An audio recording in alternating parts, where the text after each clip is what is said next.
Bolehkah kita memilih pemimpin zalim? Tak boleh, haram hukumnya. Memilih pemimpin zalim, hukum dia haram. Ustaz, dia kan muslim, memang dia tidak solat Ustaz, memang dia tidak puasa, memang dia tidak, pokoknya dia tidak baik dengan terhadap Islam, tapi dia kuat Ustaz, kami dikasihnya makan terus, ambillah makan tu, tak masalah. Nanti kelak di hari kiamat pertanggungjawabannya masing-masing. Pertanggungjawabannya masing-masing.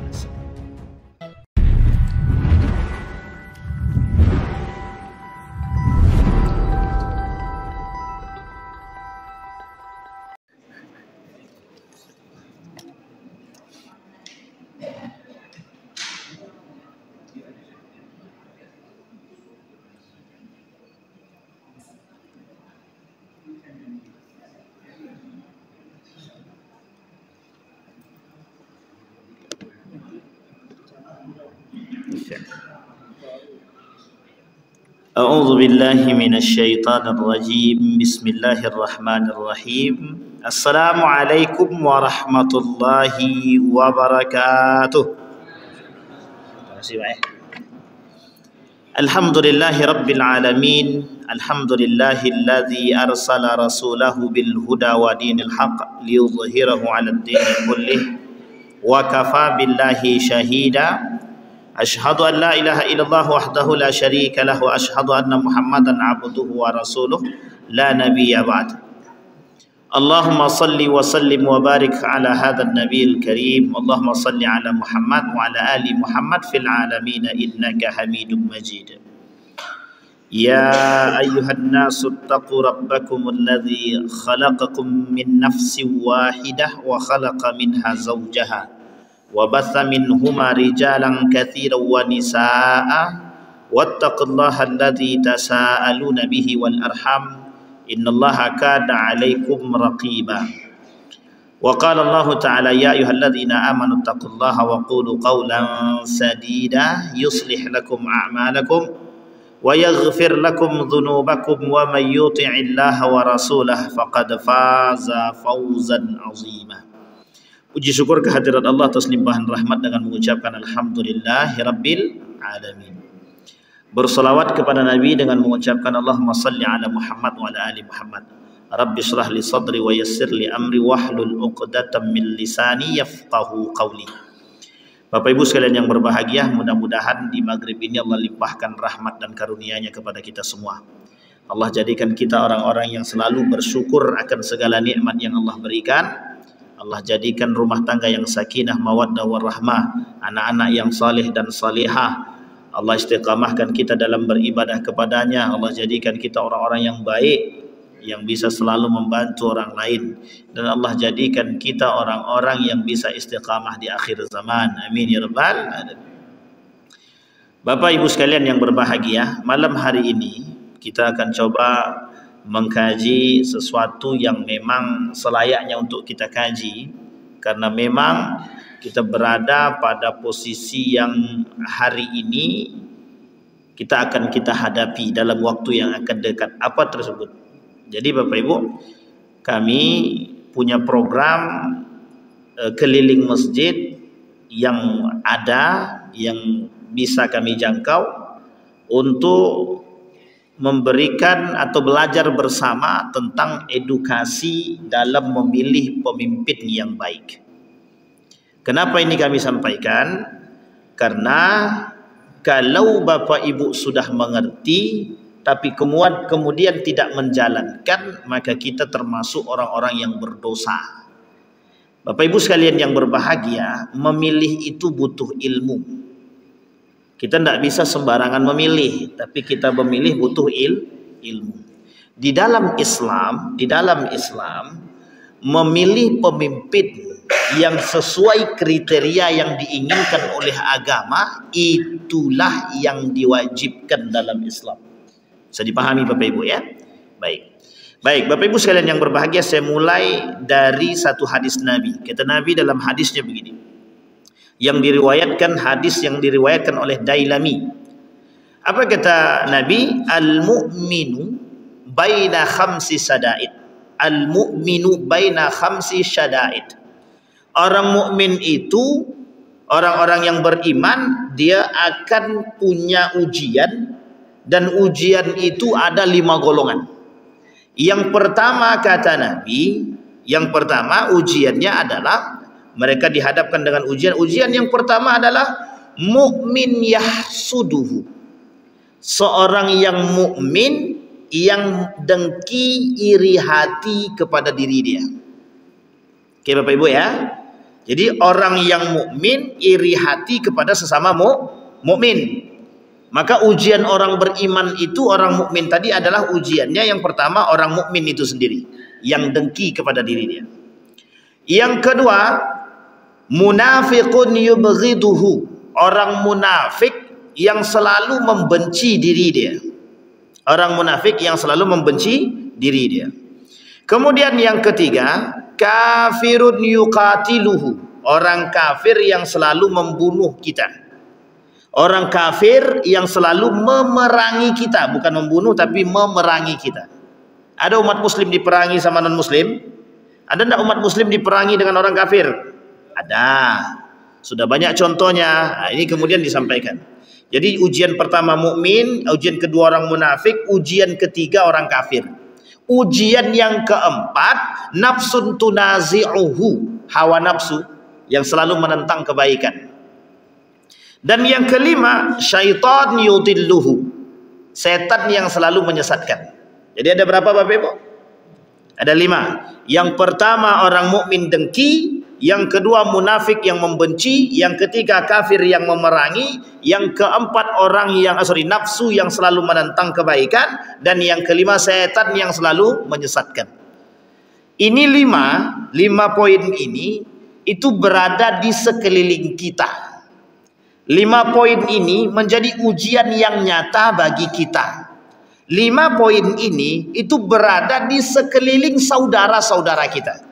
Artinya Bapak Ibu sekalian yang berbahagia, bukan pada diri kita saja, tapi di dalam diri orang-orang beriman juga begitu. Maka kalau kita kembalikan pada poin yang pertama, mukmin yahsud, dengki. Banyak mukmin yang tak senang dengan orang lain. Ada orang yang tak senang dengan saudara sendiri, ada. Makanya disebut dengan senang melihat orang susah, susah melihat orang lain senang. Itu sama, itu namanya mukmin yahsud. Orang mukmin yang dengki. Masalah enggak itu bagi kita Bapak Ibu? Masalah. Karena berawal daripada kedengkian itu, maka akan muncul pada kalimat yang kedua kurhun atau bughdun, kebencian. Gara-gara dengki jadi benci. Kemudian poin yang kedua orang munafik. Orang munafik itu bermuka dua, di depan baik, di belakang tidak. Sama, dia membenci karena kebencian. Karena kebencian dia kepada kita, apapun dia perbuat, apapun akan dia lakukan. Kemudian poin yang ketiga kafir. Orang kafir itu kalau sudah benci terhadap umat muslim, apapun akan dia lakukan untuk menghancurkan orang muslim. Sekalipun harus mendanai siapapun para calon pemimpin demi menghancurkan umat muslim itu sendiri. Jadi Bapak Ibu, salah satu cara orang Yahudi untuk menghancurkan umat muslim, salah satu cara orang Yahudi untuk menghancurkan umat muslim adalah dengan mencari salah satu calon pemimpin yang bisa diusung sama mereka dan bisa mereka jinakkan dengan duit mereka. Tujuannya apa? Untuk menghancurkan kita. Kalau pemimpin kita fasik dan zolim, kira-kira rakyatnya bisa zolim apa tidak? Itu contohnya Bapak Ibu. Kafir itu mesti benci. Kalau diajak berperang dia tak mau, karena dia tahu umat muslim itu rajanya jihad. Tapi cara yang lain yang dia buat. Maka dia hari ini non muslim itu termasuk yang 9 naga itu penyokong dana terbesar. Non muslim dia kafir, dia penyokong dana terbesar untuk mohon maaf para calon-calon tertentu. Nah, hati-hati Bapak Ibu. Yang kedua hawa nafsu tadi yang selalu menentang kebaikan. Tidak akan mau dia nafsu itu mengajak kita kebaikan. Innan nafsa la'ammara bisu'. Yang namanya nafsu mengajak kepada keburukan. Tidak mungkin nafsu itu ngajak, yo kita sholat. Hawa nafsu. Kata hawa nafsunya itu ada perempuan tak pakai baju. Kata hawa nafsunya tolong tutup matamu. Mana ada? Kata hawa nafsunya sikat, kata dia, jangan pandang. Sampai di sini paham Bapak Ibu? Tidak ada hawa nafsu. Kata hawa nafsu, itu ada orang datang ngantar duit, ngantar suap, ngantar ini untuk itu dan lain sebagainya. Apa kata hawa nafsu tadi? Jangan terima, itu tak halal. Begitukah kata hawa nafsu? Tidak, kata hawa nafsu, ambil ajalah, kau sedang butuh gitu. Nah, itu dia masalah tuh. Kata hawa nafsu. Makanya hawa nafsu selalu menentang kebaikan. Kemudian yang terakhir, syaitan yudilluhu. Sudah hawa nafsu dia tidak kuat, sudah diri dia tak kuat, selalu ditentang oleh hawa nafsu, tambah setan berbisik dari samping. Iya tuh, engkau kan sekarang sedang tak punya duit. Udahlah, anakmu nak makan, binimu nak makan, anakmu nak sekolah, ambil sajalah. Orang cuma ngambil aja pun apa susahnya, habis itu coblos selesai. Sampai di sini paham Bapak Ibu? Artinya apa? Kelima itu tadi menjadi musuh. Nah, sekarang kita kaitkan dengan keadaan Bapak Ibu. Kita kaitkan dengan masalah kepemimpinan dalam Islam. Kita kaitkan masalah kepemimpinan dalam Islam. Bapak Ibu sekalian yang berbahagia, di dalam Islam itu ada model kepemimpinan. Setidaknya ada 3. Satu modelnya di baiat. Di baiat itu tahu Bapak Ibu di baiat ya? Ditunjuk. Aku ingin Umar bin Khattab naik jadi khalifah. Orang-orang menunjuk dan sepakat, mereka menunjuk Umar bin Khattab jadi seorang pemimpin khalifah. Maka jadilah Abu Bakar Siddiq. Mereka menginginkan Abu Bakar Siddiq jadi pemimpin, ditunjuklah Abu Bakar Siddiq tadi. Mereka menginginkan Umar bin Khattab jadi pemimpin, mereka tunjuk Umar bin Khattab jadi seorang pemimpin. Oke Bapak Ibu ya? Namanya dibaiat, ditunjuk. Pertanyaannya adalah, apakah orang yang menunjuk orang lain menjadi pemimpin tadi kelak akan dimintai pertanggungjawaban? Iya, akan dimintai pertanggungjawaban. Misal Bapak Ibu menunjuk Pak Ori jadi ketua masjid, besok Bapak Ibu dimintai pertanggungjawaban. Kira-kira Pak Ori tadi betul tidak adil dia jadi pemimpin masjid, tak baik tak dia? Itu Bapak Ibu nanti yang akan memberikan kesaksian, dimintai pertanggungjawaban sebelum kepada orang yang bersangkutan. Sampai di sini paham Bapak Ibu ya? Jadi kalau kita memilih itu jangan sembarangan, karena kelak kita dimintai pertanggungjawaban. Saya sampaikan satu hadis Bapak Ibu. Ada golongan yang tidak diajak oleh Allah berbicara di hari kiamat. Allah tidak mau melihat mereka, Allah tidak mau mensucikan mereka, bagi mereka azab yang sangat pedih dan Allah melaknat mereka dan mereka dimasukkan ke dalam api neraka jahanam. 6 ancaman Allah bagi dia. Siapa mereka? Rajulun baya'a imaman liyusiba minhud dunya. Ada orang yang berbaiat kepada seorang pemimpin tapi tujuannya untuk mendapatkan dunia. Nah, ini saya kasih ingat Bapak Ibu ya, yang menjadi tim ses siapapun, tolong kalau berbaiat kepada seorang itu tadi tengok betul kriteria dia. Sesuai tidak yang disampaikan oleh agama. Jangan salah pilih. Jangan kita membaiat orang karena nafsu. Kalau kita membaiat orang karena nafsu yang dilakukan, nanti kelak dimintai pertanggungjawaban. Kita termasuk golongan yang tadi, yang tidak diajak berbicara oleh Allah, yang tidak disucikan oleh Allah, yang Allah tak mau melihat mereka, bagi mereka azab yang sangat pedih. Allah laknat mereka dan Allah masukkan mereka ke dalam neraka jahanam. Bapak Ibu, berat apa tak berat menjadi pemilih itu? Yang memilih aja berat, apa tak lagi yang dipilih? Sampai sini paham Bapak Ibu ya? Baik, itu poinnya. Yang pertama tadi adalah ditunjuk, baiat. Yang kedua, dipilih oleh pemimpin sebelumnya. Artinya apa? Itu nanti bisa masuk dalam kategori dinasti. Dinasti, sistem dinasti itu bagaimana? Dari atas nunjuk yang bawah. Yang ditunjuk siapa? Anak dia. Itu sudah terjadi, pada masa Khalifah Muawiyah. Muawiyah menunjuk anaknya Yazid bin Muawiyah. Semenjak masanya Muawiyah itu dinasti, namanya politik dinasti namanya. Sistem kekerajaan. Mulai zaman Muawiyah sampailah terakhir Daulah Utsmaniyah. Tapi karena dia sistem kekerajaan, sampai kapanpun sistem kerajaan begitu. Yang dipilih setelah dia siapa? Anak dia. Sekalipun anak dia tidak ada laki-laki, nanti dicari cara bagaimana anak perempuannya jadi. Sampai di sini paham Bapak Ibu? Nah, ini sistemnya dinasti. Maka ada sistem demokrasi mau berubah jadi dinasti. Itu masalah. Harusnya sistemnya itu pemilihan tapi dipaksakan untuk menjadi sistem dinasti kekerajaan. Baik. Yang ketiga, penaklukan. Penaklukan itu misal Indonesia dijajah oleh Belanda. Menang Belanda, maka Indonesia ditaklukkan oleh Belanda. Maka nanti orang Belanda memilih pemimpin. Orang Belanda lah yang menjadi pemimpinnya. Nah, tapi alhamdulillah karena kita sudah menang tak jadi ditaklukkan lagi oleh Belanda. Tapi hari ini kita dijajah bukan lewat itu lagi, tapi kita dijajah lewat pemikiran. Sampai di sini paham Bapak Ibu? Baik. Ini yang harus kita sampaikan kepada Bapak Ibu sekalian yang berbahagia. Sistem kepemimpinan negara Republik Indonesia itu sistemnya pemerintahannya demokrasi terpimpin. Artinya apa? Masih ada musyawarah, masih ada saling pilih memilih, tunjuk menunjuk dalam konteks tunjuk menunjuk tadi pemilihan umum. Di dalam konsep pemilihan umum itu yang ditonjolkan dan yang dikedepankan itu keadilan. Di dalam calon-calon yang dipilih harus sesuai dengan kriteria. Kriteria itu diatur oleh agama.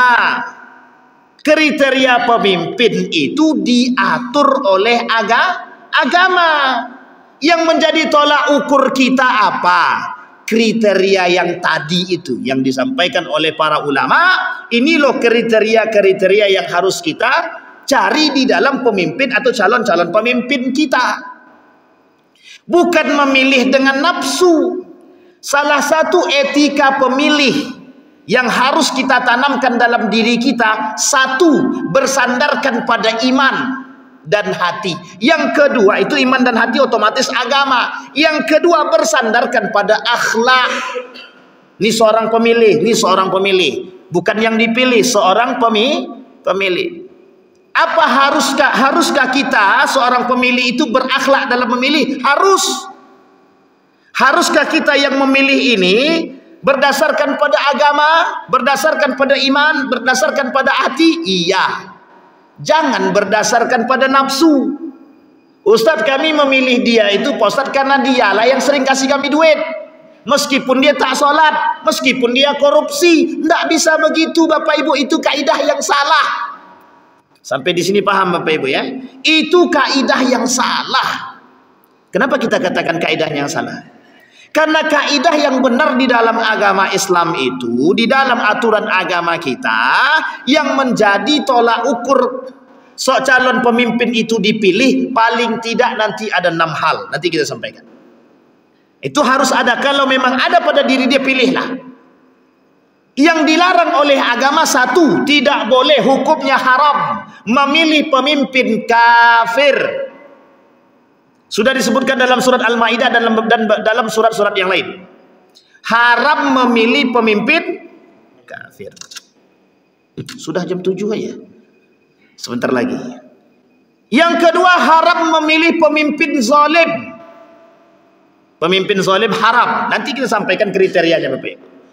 Yang ketiga, haram memilih pemimpin munafik. Yang keempat, haram memilih pemimpin fasik. Ulama Syam sepakat Yazid bin Muawiyah, anak daripada Muawiyah bin Abi Sufyan, itu fasik. Bahkan ada yang mengatakan sesat dan ada yang mengatakan kafir. Ulama berbeda pendapat tentang Yazid bin Muawiyah. Ada yang mengatakan kafir, sesat, atau satu lagi ada yang mengatakan fasik. Tapi ada sebagian besar para ulama mereka mengatakan, lebih tepatnya mengatakan Yazid bin Muawiyah itu fasik. Sekarang kita urai Bapak Ibu satu-satu. Kalau orang kafir kita tahu kan kriterianya Bapak Ibu, mesti dia bukan orang Islam. Ada pernyataan begini, ini ingat pernyataannya. Lebih baik dia kafir tapi dia bagus, tapi dia baik, daripada muslim tapi dia tidak baik. Sampai di sini paham Bapak Ibu? Tolong orang-orang muslim yang masih menggunakan kaidah ini, itu orang muslim yang munafik. Munafik apapun itu, Mau dia kafir baik, dia sebaik-baik kafir mati masuk neraka. Sebaik-baiknya kafir mati masuk neraka, kecuali dia mati dalam keadaan berislam. Maksudnya syahadat dia, taubat dia, mu'allaf dia, itu lain cerita, jelas tidak kafir lagi. Seburuk-buruk dia muslim, mati dia tidak mati dalam keadaan kafir, dia mati tetap masuk surga. Jadi tidak ada kaidah lebih baik kami memilih pemimpin kafir tapi baik daripada muslim tapi tak baik. Yang paling baik itu cari pemimpin muslim dan baik, itu yang paling baik. Itu tuh yang tak ada, Ustaz. Nah, itu masalah tuh. Yang bukan tak ada. Kenapa tak ada? Karena kita diam. Kenapa tak ada? Karena kita tak mau. Kalau kita mau banyak, bukan tak banyak, banyak. Baik Bapak Ibu sekalian yang berbahagia. Sampai di sini paham Bapak Ibu? Nomor 1, pemimpin kafir. Boleh kita memilih pemimpin kafir? Ya ayyuhalladzina amanu la tattakhidul yahud walad nasara awliya. Jangan kalian jadikan orang Yahudi atau Nasrani itu pemimpin. Jangankan pemimpin, kawan setia saja tak boleh, apalagi pemimpin, kata Al-Maraghi. Kata Ibnu Katsir diartikan aulia itu teman setia, tak boleh. Teman setia saja tak boleh, apalagi pemimpin. Sampai di sini paham Ibu-ibu? Bapak Ibu paham ya? Poin yang kedua, orang zalim. Bolehkah kita memilih pemimpin zalim? Tak boleh, haram hukumnya. Memilih pemimpin zalim, hukum dia haram.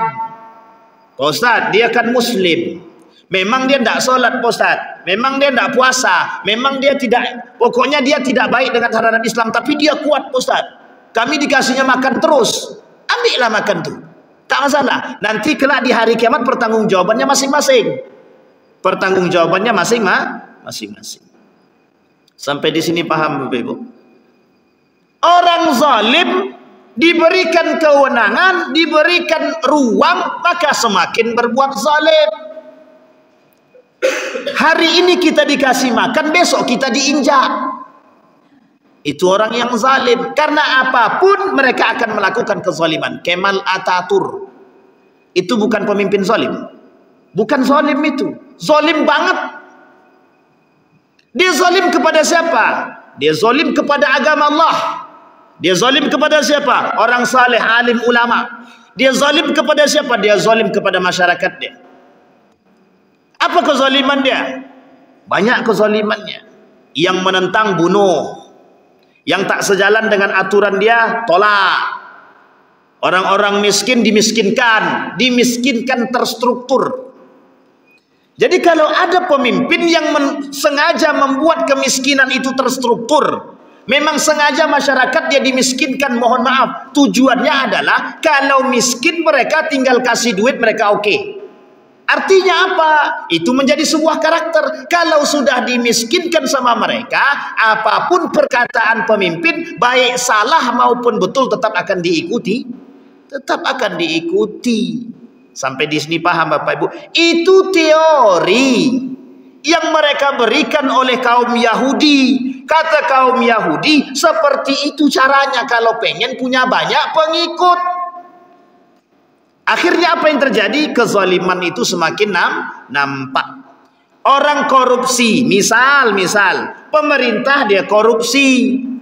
Karena masyarakat tadi sudah sering diberi duit, sudah sering diberi makan, mau tidak masyarakatnya menentang? Tidak apa-apa, keluar kaidah baru, tidak apa-apa dia korupsi, yang penting kami bisa makan. Yang keluar jadinya kaidah itu. Artinya apa? Kaidahnya rusak. Sampai di sini paham Bapak Ibu? Yang ketiga, munafik sama. Munafik dengan zalim itu beda tipis. Hanya beda namanya saja. Pemimpin yang zalim, pemimpin yang munafik. Pemimpin yang zalim tidak Allah tidak mau melihat mereka, Allah tidak mau mengajak mereka berbicara, Allah masukkan mereka ke dalam api neraka dan nerakanya neraka jahanam. Bagi mereka azab yang sangat pedih, Allah melaknat mereka. Apa kata Nabi dalam hadis qudsi? Apa kata Allah dalam hadis qudsi itu? Awwalu thalathatin yadkhulun nar. Pertama kali yang masuk ke dalam neraka, amirun musallat, pemimpin yang zalim, pemimpin yang diktator. Kemudian dalam hadis yang lain, malikun kadzab, orang yang tidak diajak berbicara oleh Allah, yang tidak diberikan, yang tidak mau Allah lihat, Allah tak mau mensucikan mereka, bagi mereka azab yang sangat pedih. Dan bagi mereka mereka dilaknat oleh Allah, masuk ke dalam neraka jahanam. Siapa mereka? Malikun kadzab, pemimpin penduto, pemimpin pendusta. Jadi Bapak Ibu, kita ni harus berani. Kalau ada calon yang berjanji, kalau ada calon-calon yang berjanji di hadapan Bapak Ibu, tembak langsung. Tembak langsung. Apa tembaknya? Bapak bersumpah atas nama Allah, kelak kami akan jadi saksi Bapak di hari kiamat. Begitu kan? Biar mereka tak mudah berjanji. Orang yang mudah berjanji pasti orang yang mudah mengingkari. Itu kaidah Bapak Ibu, kaidahnya. Kalau ada orang yang mudah berjanji, itu mesti orang itu mudah mengingkari. Ada orang yang mudah bersumpah, mesti dia mudah mengingkari sumpah. Karena kalau orang beriman Bapak Ibu, tidak mungkin mudah berjanji, itu tidak mau dia. Berat Bapak Ibu, kalau orang itu ingkar janji berat. Jangankan ingkar janji, ada orang mengundang kita untuk datang ke rumah dia, kita tak datang ke rumah dia tanpa uzur, tidak ada uzur sama sekali, itu hukumnya dosa Pak, berdosa. Tetangga mengundang kita nih ke rumah dia, kita tak datang. Tak datang karena apa? Badan capek, dosa. Berdosa kita tak datang. Itu haknya sesama muslim. Apalagi kalau mereka berjanji dan mereka tidak penuhi janji mereka atau ingkar terhadap janji mereka, maka dosa Pak, masuk dalam kategori dosa besar. Sampai di sini paham Bapak Ibu? Itu munafik. Maka tak salah kata Umar bin Khattab nanti itu dalam hadisnya itu, yang ditakutkan oleh Umar bin Khattab itu orang-orang alim yang pandai lisan mereka itu, munafikun alimul lisan, orang-orang munafik tapi memang lisan mereka cerdas dan pintar. Baik, sampai di sini paham ya Bapak Ibu? Itu yang ketiga. Sekarang yang keempat, orang fasik. Fasik ini tak sampai dia pada munafik, tak sampai dia kepada zalim, tapi dia fasik. Fasik itu apa Pak Ustaz? Dia tak solat, dia tak zakat, dia ajak puasa, dia tak puasa. Kalau ada pemimpin begitu namanya pemimpin fasik namanya. Ada kebenaran tidak dijalankan dia, tahu dia suap itu haram tapi dia buat juga, tapi dia tak mengingkari kalau itu haram, itu namanya masih fasik. Kalau ada pemimpin tahu dia suap itu haram tapi dia lakukan suap, berarti tandanya dia fasik. Ada dia pemimpin tahu suap itu haram tapi diingkari, dia kata dia suap itu tidak haram, itu munafik namanya. Tahu perbedaannya Bapak Ibu ya? Fasik dan munafik tahu? Tapi kata para ulama, orang munafik itu mesti fasik. Orang fasik belum tentu munafik. Sekarang bagaimana hukum memilih pemimpin fasik? Ulama berbeda pendapat. Yang paling kecil itu mengatakan makruh, dan yang lain mengatakan haram, yang lain mengatakan haram. Pertanyaannya Pak Ustaz, semua permasalahannya Pak Ustaz, semua calon ini fasik semua gitu. Nah, ini yang masalah kita Bapak Ibu.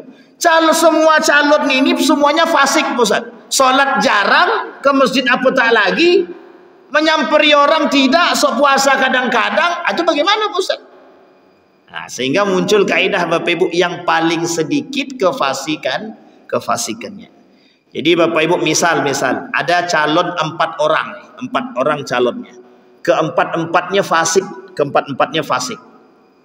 Maka yang kita pilih Bapak Ibu, yang paling sedikit kefasikannya, atau semuanya sedikit fasiknya Pak Ustaz. Oke, yang paling kuat ibadah dia. Kuat ibadahnya Pak Ustaz keempat-empatnya itu.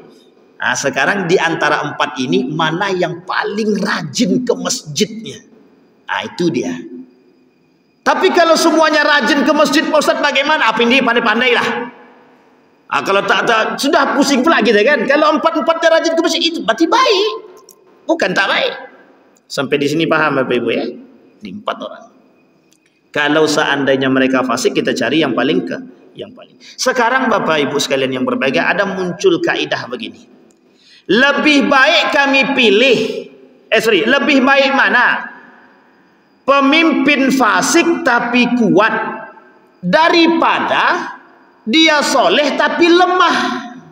Kira-kira pilih mana Bapak Ibu? Pilih mana kira-kira?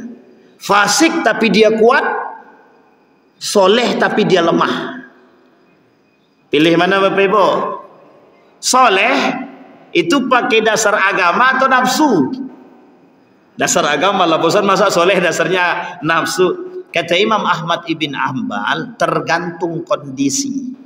Kalau dalam perang Bapak Ibu, kita tak bisa mencari orang soleh, tak bisa kita jadikan orang soleh tapi lemah. Soleh itu untuk pribadi, sementara kekuatan dia tak punya. Akhirnya umat muslim hancur semua. Kalau ini ada pilihan, tapi kita berharap yang ada pilihan itu soleh tapi kuat. Itu yang kita butuhkan. Soleh tapi kuat. Nah, kalau ada seperti itu bagaimana? Kata Imam Ahmad ibn Hanbal, kata mazhab Hambali, itu lebih dipilih orang fasik tapi dia kuat. Fasik itu urusan diri dia pribadi, sementara kekuatan itu dibutuhkan oleh umat muslim. Kenapa kok dibutuhkan oleh umat muslim? Orang dalam keadaan berperang. Kalau kita menjadikan panglima kita memang soleh dia tapi lemah dia, kira-kira mohon maaf, apa yang terjadi dengan umat muslim? Kata Imam Ahmad ibn Hanbal. Tetapi kata mazhab yang lain, ulama-ulama yang lain mengatakan sebaiknya kita pilih umat mukmin yang qawi. Maka kita butuh Bapak Ibu, umat muslim yang kuat tuh kita butuh. Bagaimana caranya? Ya kita harus cetak kader kita dari sekarang Bapak Ibu, bukan dari besok. Kita cetak kader kita tuh dari sekarang. Kita cetak anak-anak kita tuh tidak manja. Kita cetak anak-anak kita tuh biar kuat imannya, biar berani menghadapi tantangan. Sekarang itu umat muslim itu dibuat, dininabobokan dan dilemahkan. Gara-gara dunia kita dilemahkan. Sehingga mohon maaf sulit kita mencari orang seperti Habib Rizik itu. Sulit. Yang berani menentang itu sulit. Sehingga mohon maaf Bapak Ibu, mohon maaf. Ketika ada kemungkaran, pada diam semua. Urusan lo, urusan gua. Akhirnya apa? Semakin merajalela. Coba Bapak Ibu bayangkan. Ketika LGBT, undang-undang LGBT tidak ada yang menentang. Kira-kira bakal jadi undang-undang atau tidak? Bakal jadi kalau tidak ada yang menentang. Tapi yang kita butuhkan seperti apa? Yang menentang. Sehingga ketika ditentang, termasuk ketika itu yang menentang adalah FPI dan PKS kalau saya tak salah itu. Akhirnya apa? Ditolak. Tapi coba, apa kecolongan kita? Kecolongan yang terjadi adalah ketika pemerintah mengeluarkan SKPP tentang legalitas pengadaan barang alat kontrasepsi. Coba Bapak Ibu bayangkan. Itu kalau umat muslim tidak menentang ngapain? Jadi karena kita lemah Bapak Ibu. Yang kita butuhkan itu pemimpin yang kuat. Nanti kita lihat. Sampai di sini paham Bapak Ibu? Nah sekarang Bapak Ibu, sebentar lagi kita akan mau pilkada nih. Pilkada, ada gubernur, ada wali kota. La ilaha illallah. Enggak apa-apa? Berapa menit? 7 menit, serius. Nanti tengah jalan di stopnya berhenti Pak gitu ya. Nah insyaallah aman. Baik Bapak Ibu. Nah, sekarang Bapak Ibu kita sebentar lagi dalam kondisi pilkada, pemilihan kepala daerah, baik itu gubernur maupun wali kota. Nah, apa yang harus dilakukan oleh seorang pemilih dalam agama, dalam aturan agama? Yang pertama yang harus dilakukan oleh seorang pemilih, wajib berilmu. Cari tahu siapa calon pemimpin kita tuh, cari tahu. Tapi ada tapi dia. Ada tapinya. Tidak boleh setelah kita mengetahui, toh otomatis ada aibnya masing-masing. Kita tak boleh sebarkan secara luas aib mereka. Cukup kita yang mencari tahu, kita yang tahu. Tapi Pak Ustadz, kami kan kalau tidak begitu bagaimana cara kita? Harus imbang. Kalau ingin memberitahu dia, harus imbang. Sampaikan kebaikan dia juga dan sampaikan keburukan dia. Yang terjadi hari ini, itu penyampaiannya buruknya atau baiknya? Misal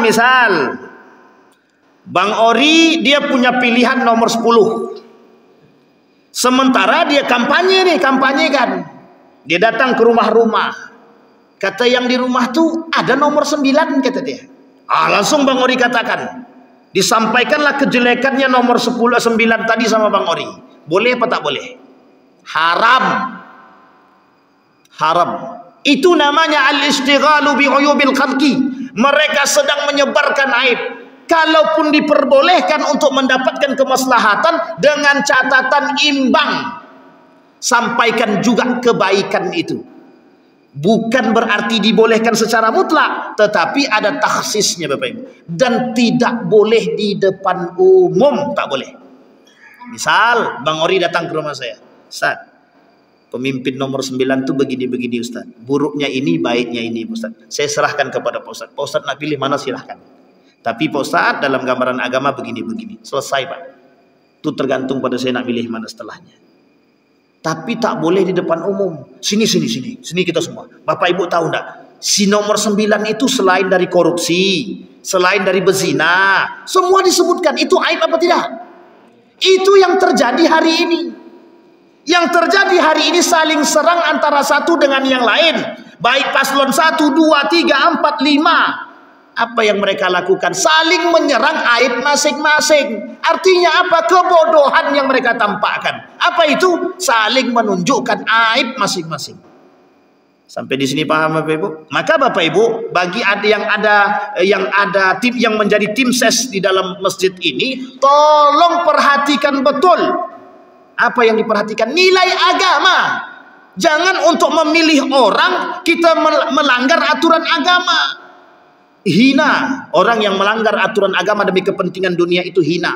Sehingga mohon maaf yang terjadi apa? Mereka menjual agama Allah demi kepentingan dunia. Haram Bapak Ibu. Haram. Sampai di sini paham Bapak Ibu?